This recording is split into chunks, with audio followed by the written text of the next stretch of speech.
பரலோக பிதாவே, அருமையான இந்த நல்ல வேலைக்காய் ஸ்தோத்திரம் அப்பா. ஆண்டவரே, சிங்க குட்டிகள் தாழ்ச்சடைந்து பட்டினியா இருக்கும் ஆண்டவரே. உண்மை தேடுகிற பிள்ளைகளுக்கு ஒரு நன்மையும் குறைபடாத அப்பா ஆண்டவரே. அப்படியா எங்களை வழிநடத்தி அப்பா, இந்த ஊழியத்தை வழிநடத்தி, உங்களுடைய ஊழியத்தில் இருக்கிற உங்களுடைய பிள்ளைகளை வழிநடத்தி அப்பா, இங்க அமர்ந்து கேட்டுக்கொண்டிருக்கிற உங்களுடைய பிள்ளைகளை வழிநடத்தி ஆசீர்வதிப்பதற்காக நன்றி செலுத்துகிறோம் கர்த்தாவே ராஜா. ஆம் தகப்பனை, துக்கங்கள் கவலைகள் எல்லாவற்றையும் உங்களுடைய கரத்தினால் நீங்கள் துடைத்து ஆறுதல் படுத்தினதற்காக நன்றி ராஜா.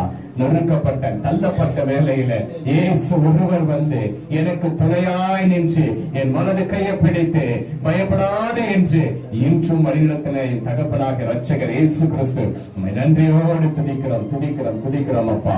இப்படியா நீங்கள் ஆசீர்வாதத்தை பெருக பண்ணினதற்காக நன்றி செலுத்துகிறோம் அப்பா. உம்மை ஆராதித்த ஒவ்வொரு பிள்ளைகளையும் நீங்கள் ஆசீர்வதித்து பலப்படுத்துவீராக அப்பா. துதி கன மகிமை உமக்கு இயேசு கிறிஸ்துவின் நாமத்தினால் ஜெபிக்கிற நல்ல பிதாவே.